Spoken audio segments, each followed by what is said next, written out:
Here I have Suzuki S-Cross, and let me show you on this car and on this example how to change the theme of your Suzuki infotainment system.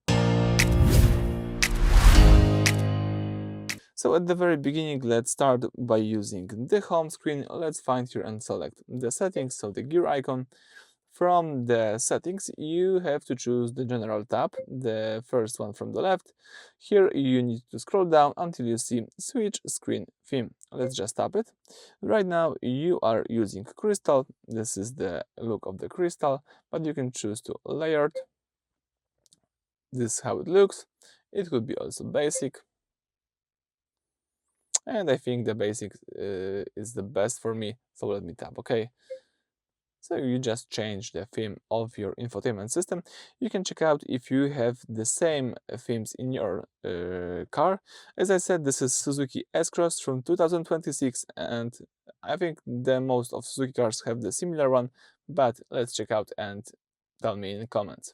So that's it for this video. Thank you for watching. Please subscribe to our channel and leave thumbs up.